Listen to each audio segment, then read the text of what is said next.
Hi everyone, নিশ্চয়ই সবাই ভালো আছেন। আজকে দেখাবো বাচ্চাদের অনেক পছন্দের একটি রেসিপি কাপকেক। শুধু বাচ্চারাই নয়, বড়রাও পছন্দ করবে। আমি তাল দিয়ে এই কেকটা তৈরি করব। ওভেন ছাড়া গ্যাসের চুলায় হাঁড়ির মধ্যে অনেক অল্প সময়ে খুব সহজভাবে কেকটি তৈরি করে দেখাবো। এই কেকগুলো 2-3 দিন পর্যন্ত বাইরে রেখে খাওয়া যাবে, বাচ্চাদের টিফিনে অথবা চায়ের টেবিলে। পারফেক্ট একটি রেসিপি, যেমন সফট তেমনি স্পঞ্জি, খেতেও দুর্দান্ত। তাহলে ভিডিওটি দেখে নেই। কেক বানানোর পূর্বে প্রথমে চুলার উপরে এ ধরনের একটি হাঁড়ি বসিয়ে তার মধ্যে একটি স্ট্যান্ড রেখেছি। স্ট্যান্ড না থাকলে বড় স্টিলের বাটি অথবা স্টিলের প্লেটও রাখতে পারেন। এরপর ঢেকে দিয়ে চুলার জালটা লোতে রেখে প্রিহিট করতে দিব। এখন কেক তৈরি করার জন্য নিয়েছি বড় একটি বাটি, নিয়েছি 2টো ডিম। অবশ্যই রুম টেম্পারেচারে থাকা ডিম নিতে হবে। ফ্রিজ থেকে বের করে কেক বানালে কেক ভালো হবে না, চুপসে যাবে। ফ্রিজ থেকে বের করে অন্তত 1 ঘন্টা রেখে কেক বানাতে হবে। এরপর এর মধ্যে দিয়েছি 1.25 কাপ চিনি। চিনিটা একবারে দিব না, 2-3 বারে দিয়ে ডিমের সঙ্গে ভালো করে ফেটে নেব। যতক্ষণ না চিনিটা গলে যাচ্ছে ততক্ষণ ফেটতে হবে। মিষ্টি যদি কম খেতে চান তাহলে চিনিটা একটু কম দিতে পারেন। আর যেসব উপকরণ দেব সেগুলি ঠিকঠাক মতো দিতে হবে, তাহলে খুব সুন্দর কেক হবে এবং খেতেও মজা হবে। যাদের কাছে ইলেকট্রিক বিটার আছে তারা বিটার দিয়েও এই কাজটি করতে পারেন। আর যাদের বিটার নেই তারা এভাবে হ্যান্ড হুইক্স অথবা কাঁটা চামচ দিয়েও এভাবে করতে পারেন।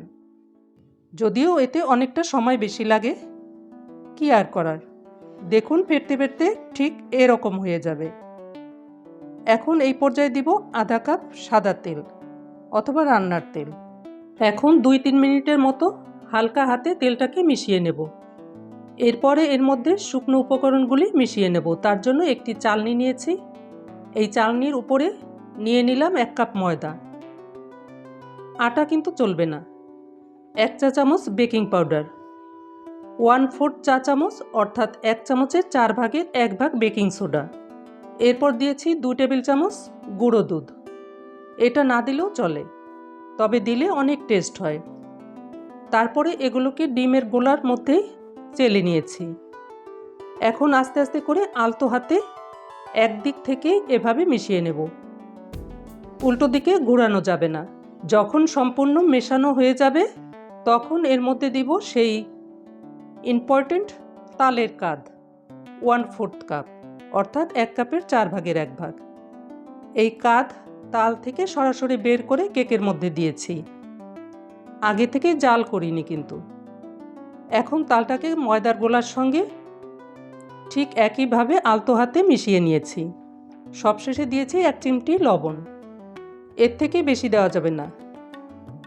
আবারও 2-1 মিনিট মিশিয়ে নিয়েছি। এবার একটি স্প্যাচুলার সাহায্যে চারদিক থেকে কাছিয়ে নিয়ে মিশিয়ে নিলাম। তাহলে আমাদের কেকের ব্যাটার সম্পূর্ণ রেডি। এখন কেক মোল্ড নিয়ে তাতে ভরে নিয়ে বেক করব। আমার কাছে এই ধরনের ছোট ছোট বাটি ছিল, এগুলোতেই বানিয়ে নেব। আপনাদের কাছে এই ধরনের কিছু না থাকলে স্টিলের কিংবা অ্যালুমিনিয়ামের বাটিতেও বানাতে পারেন। মোট কথা গরমে গলবে না বা ফেটে যাবে না, এ ধরনের পাত্র নিলেই হবে।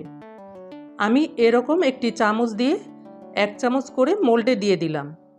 সম্পূর্ণ ভরে দেয়া যাবে না, 4 ভাগে 3 ভাগ ভরে দিয়েছি, কারণ এগুলো অনেকটাই ফুলে উঠবে। এই মোল্ডগুলোকে একটি ননস্টিকের প্লেটের উপরে রেখেছি।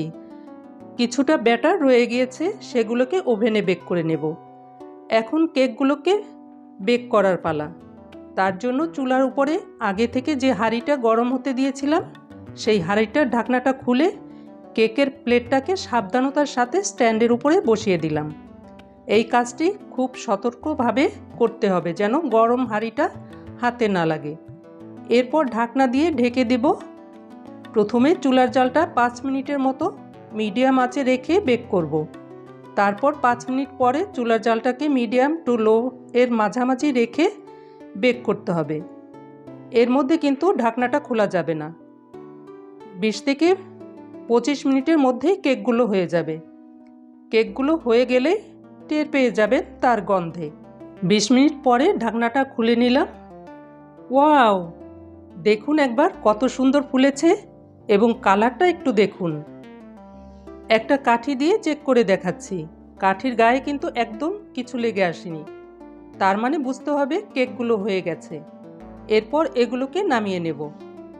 এদিকে ওভেনে যে কেকটা দিয়েছিলাম সেটাও হয়ে গিয়েছে। ইলেকট্রিক ওভেনে 170 ডিগ্রিতে 20 মিনিট সময় লেগেছে। এটাকেও একটি কাঠি দিয়ে চেক করে নিচ্ছি। দেখুন কিছুই লেগে আসছে না। এবার ছোট কেকগুলিকে পরিবেশন করে দেখাচ্ছি। আমার বিশ্বাস ভিডিওটি আপনাদের কাছে ভালো লেগেছে এবং অনেকটাই উপকারে আসবে। তাই আপনাদের কাছে একটা অনুরোধ রাখলাম, চ্যানেলটিকে সাবস্ক্রাইব করে ভিডিওটিতে লাইক, কমেন্ট এবং সবার সঙ্গে বেশি বেশি শেয়ার করবেন। শুধু পরিবেশন করলেই তো হবে না, দেখাতে তো হবে কেমন হয়েছে, তাই না? দেখুন কতটা নরম তুলতুলে আর ভিতরটা একদম তুলোর মতো। অপূর্ব মিষ্টি একটা তালের গন্ধ, খেতেও অনেক অনেক মজা হয়েছিল। তাই একবার হলেও ট্রাই করবেন এবং আমাকে কমেন্ট করে জানাবেন। সবাই ভালো থাকবেন, সুস্থ থাকবেন এবং আমার জন্য দোয়া করবেন। Good bye.